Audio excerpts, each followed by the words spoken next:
ख्याल में ना रहे कि कोई कानून बनेगा और गुस्ताखे रसूल को कानूनी तौर पे सज़ा दी जाए। हमारे पास तो एक ही हल है जो हमारे पूर्वजों ने किया हुआ है, चाहे वो इल्मुद्दीन शहीद हो या किसी और तरह का मामला हो, वही हल हमारे पास में है और उसी पर हमको मुसलमान होने की वजह से अमल करना चाहिए।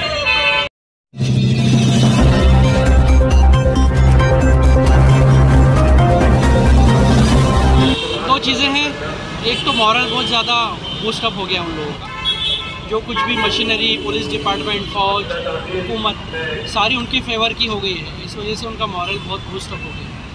और दूसरी जो वजह है वो हमारी नाअहली और ना बेवकूफ़ी की है। हम हुकूमती इदारों पर और दूसरी चीज़ों पर भरोसा करते हैं, जबकि बहैसियत मुस्लिम हमने अल्लाह ताला पर भरोसा करना चाहिए और उसी एतबार से सारे मामलात करने चाहिए। अभी एक दिन 2-3 दिन पहले एक वीडियो वायरल हुआ था जिसमें एक पुलिस अधिकारी कह रहा है कि मस्जिदों में आग नहीं लगाई गई, वो सारे के सारे फेक वीडियोस है। जबकि कल सुप्रीम कोर्ट के कुछ एडवोकेट्स त्रिपुरा पहुंचे, वहां का उन्होंने मुआयना किया और सबूत के तौर पे वीडियो भी अपने शेयर किए कि उसने दिखाया कि देखिए ये मस्जिदों में आग लगी है। तो ऐसे अधिकारी जो खुद हो के झूठ बोल रहे हैं वीडियो में, ऐसे पुलिस अधिकारी के बारे में क्या सोचते हैं? ये तो बहुत मामूली सी चीज़ है, उन्होंने इसमें झूठ बोला है। हमारा तो तारीख रही है, हमने तो इससे बड़े बड़े वीडियोस देखे हैं दिगर इससे पहले जो फसादात हुए उसके अंदर में, कि पुलिस डिपार्टमेंट के लोगों ने अपनी वर्दियां उतार के दंगे में शामिल हुए, लूट मार में शामिल हुए, उसकी शाहिद है। और बाकायदा जो है छत्तीस सिंहपुरा और ऐसे कई सारे इलाके हैं जहाँ पर पुलिस डिपार्टमेंट की खुद की अपने रोल दंगे फसादात में नज़र आया।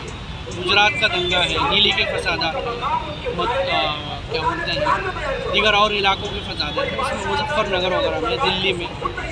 आपने बताया कि बीजेपी और दीगर पॉलिटिकल सपोर्ट होने की वजह से वो इतने डेयरिंग में आए। मुसलमानों के पास क्या ऐसा है, पॉलिटिकल पावर है या फिर पॉलिटिकली हमें मजबूत होने की ज़रूरत है आज के दौर में?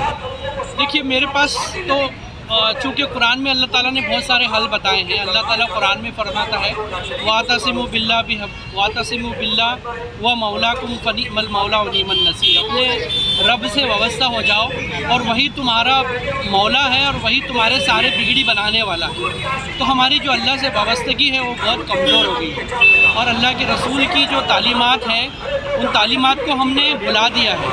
हमारे पास खोखले नारे हैं और हमारे पास यही सारी सब चीज़ें हैं जिसकी बुनियाद पर हम टिक नहीं पाते हैं बहुत सारी चीज़ों में। हो सकता है कि हमारी जो लड़ाई है वो लंबी चले, लेकिन रिज़ल्ट्स हमको बहुत अच्छे मिलेंगे अगर हम उन तालीमात को अपनाएंगे।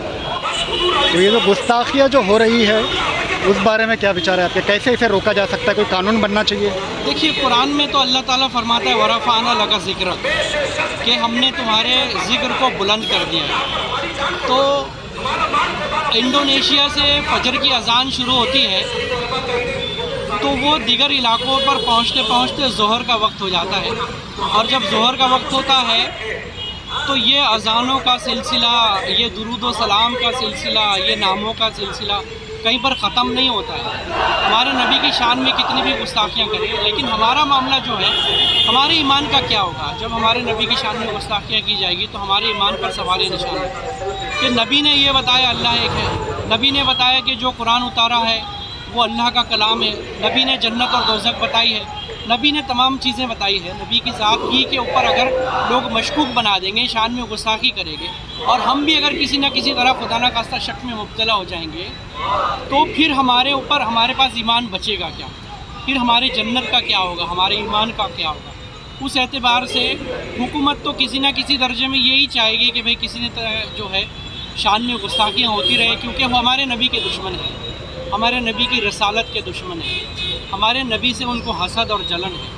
हमारा नबी बताता है नंगेपन के बारे में, हमारा नबी बताता है कि माँ बाप की जो है खिदमत के बारे में, हमारा नबी बताता है बेटियों के बारे में, हमारा नबी बताता है मजदूरों के बारे में, हमारा नबी बताता है कि अदालत के अंदर में गरीब और पैसे वाले एक जैसे।